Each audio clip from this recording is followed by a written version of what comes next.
you go get the players, build the facility, get the facility put up. Do better with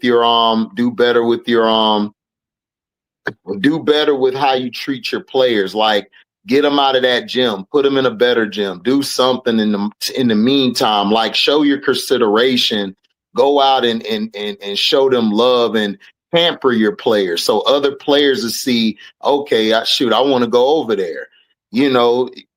Show more camaraderie. Like, they got. Dijonai Carrington was traded to the Minnesota Lynx in a multiplayer transaction that also involved Diamond Miller, Carly Sampson, and a 2027 second-round pick. The trade announcement generated widespread surprise throughout the basketball community, with many expressing disbelief that such a move occurred. Angel Reese responded to the trade news through social media, posting on Instagram under Carrington's announcement with a supportive message stating, "I'm happy for you." This public response prompted speculation about Reese's own future with the Chicago Sky, with numerous observers suggesting she might be the next player to request a trade. Show more camaraderie. Like, they got to do a better job front office wise of showing everybody that this is what we want. This is what our organization is finna do in the long run. But no, Angel's not getting traded by the trade deadline. But if they don't make the moves, I could see Angel bouncing or Jeff P getting fired. One of the two are going to have to happen to me in order for Chicago to move forward. So obvious. Jeff got to get fired. Now, Tyler Marsh. However, analysts believe Reese will not be traded before the upcoming deadline. Her commitment to Chicago appears strong, based on her public statements about the city representing a second home and her extensive community involvement. Reese has demonstrated genuine belief in the organization's long-term potential and expects management to build a competitive team around her core group. The relationship between Reese and Chicago extends beyond basketball, encompassing community engagement and personal connection to the city. This foundation suggests she would prefer to remain with the organization rather than seek opportunities elsewhere, even during challenging periods. So obvious. Jeff got to get fired. Now, Tyler Marsh, should he be fired? I'm not firing Tyler Marsh because I don't want Angel.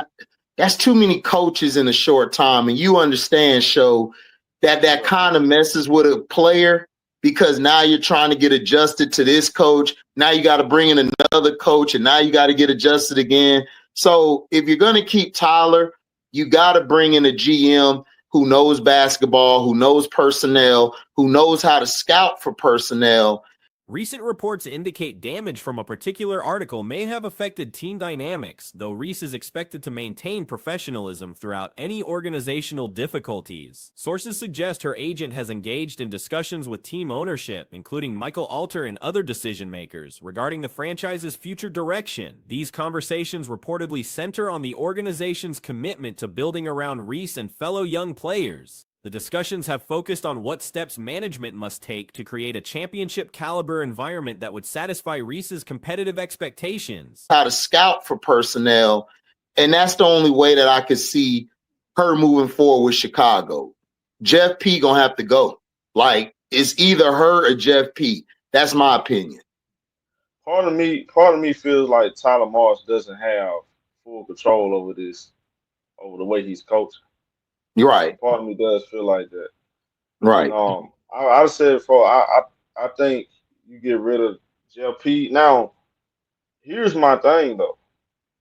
I'm not sure. Key factors in these negotiations include roster construction, facility improvements, and overall organizational culture. Reese has allegedly provided input regarding what free agents seek when choosing destinations, emphasizing the importance of demonstrating commitment to player development and success. The current situation places pressure on Chicago's front office to make significant improvements during the upcoming offseason. With Reese and Camila Cardoso still under rookie contracts for approximately 2 more years, the organization has a limited window to prove its dedication to building around these cornerstone players. Critical areas requiring attention include acquiring complementary talent, upgrading practice facilities, and improving player treatment standards. The organization must demonstrate to potential free agents that Chicago represents a desirable destination for competitive basketball. Management decisions regarding the current coaching staff present additional complexity. Tyler Marsh's position as head coach faces scrutiny, though some argue against making frequent coaching changes that that could destabilize young players' development. The general manager position appears more vulnerable to change, with many observers calling for new leadership in that role. Critics argue that current management has failed to create the necessary environment for sustained success. Comparison to other franchises highlights potential paths forward. The Indiana Fever's recent changes in management structure resulted in improved free agent attraction and roster construction, demonstrating how organizational changes can create positive momentum. Personnel decisions made by Chicago's current management have drawn criticism for creating roster imbalance and failing to address team chemistry issues. The organization's handling of various player situations has raised questions about leadership competency. Coaching continuity presents a dilemma as frequent changes can harm player development, particularly for young athletes. Supporters surrounded Clark with intensity reminiscent of Jordan during his prime years. Fans raced down staircases desperately seeking glimpses, shouting and displaying banners while recording everything. One supporter descended from upper seating areas with visible injury, desperately requesting autographs. Such authentic excitement cannot be manufactured or replicated. Competition against such phenomena appears virtually impossible. This wasn't orchestrated publicity or paid promotional activity. No compensated staff members generated artificial enthusiasm. Genuine supporters waited up to 3 hours solely for Clark's signature without VIP privileges or expedited access. People attended because they genuinely wanted to experience Clark's presence. She possesses gravitational star power rarely observed, particularly within this league. Social media following numbers may be impressive, representing significant WNBA brand recognition and individual stardom, but Clark's impact operates on a different level entirely. Meanwhile, Reese had recently dominated All-Star Weekend in Indiana as the Reebok ambassador. Promotional materials featured her prominently, with advertising campaigns emphasizing her territorial claims. However, within days, the spotlight shifted dramatically. While Clark experienced overwhelming adoration in Reese's city, Reese barely registered recognition in her own territory. This disparity created noticeable frustration. Ice Cube's assessment proved particularly revealing. After examining actual figures, the drawing power simply wasn't comparable between the two athletes. Reports suggested that during Clark's Chicago dominance, Reese relied on staged promotional photography, utilizing extras dressed as supporters to recreate authentic fan experiences. Social media users quickly identified these differences, comparing manufactured support with Clark's genuine enthusiastic crowds. Subsequent footage showed Reese departing the court emotionally affected following the game. Beyond surface-level disappointment, her body language revealed deeper frustration about the shifting dynamics. The territorial advantage she previously enjoyed had evaporated, with fans recognizing the change. That commanding court presence appeared unsettled because competing becomes extremely difficult when one's primary rival receives legendary treatment within your hometown market. This extends beyond basketball fundamentals into respect, narrative control, and public affection. Online communities responded aggressively with memes, comparisons, and trending hashtags. The commentary proved harsh but accurate. Clark hadn't simply defeated Reese competitively, she had claimed the moment entirely. Reese couldn't generate sufficient viewership for sponsors and league officials to justify equivalent financial offers. This situation intensifies because Reese has consistently attempted to establish her independent identity while remaining perpetually linked to Clark. Their rivalry originated during college competition and evolved into a public measuring standard. Every shared court appearance becomes focused on individual comparison rather than team competition, creating unwanted spotlight pressure for both athletes. However, Clark didn't pursue attention. It naturally gravitated toward her. The spotlight invaded the United Center, chanted her name, and displayed her image prominently. Reese quietly departed while likely wondering how circumstances changed so rapidly. Observing becomes difficult for Reese supporters because she possesses legitimate talent and relevance. However, during this particular moment, she simply wasn't Clark, and the city made this distinction unmistakably clear. Honest assessment becomes challenging when people feel compelled to provide expected responses rather than truthful observations. Pure numerical data provides the most reliable evidence for these discussions. Reese's frustration wasn't unreasonable, given Clark's preferential treatment level. Clark headlined every major promotion, dominated merchandise sales, and attracted sold-out venues or television coverage for every appearance. Her presence generated arena excitement and maintained that distinctive.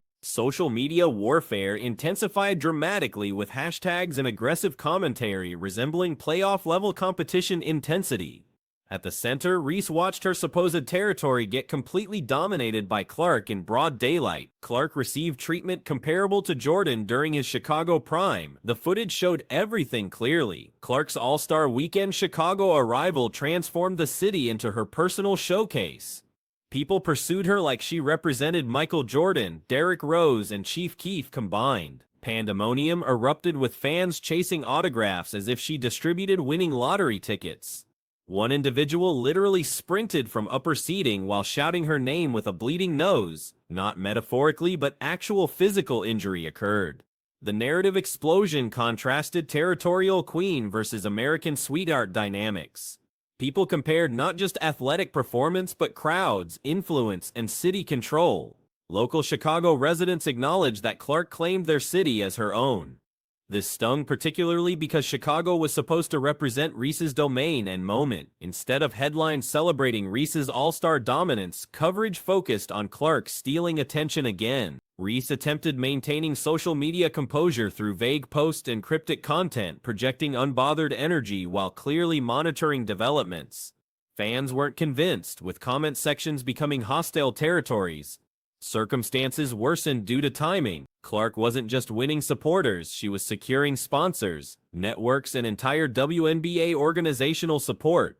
Reese's absence from key games facilitated easier public comparisons. Conspiracy theories developed, suggesting Reese intentionally avoided games featuring Clark to prevent ratings comparisons.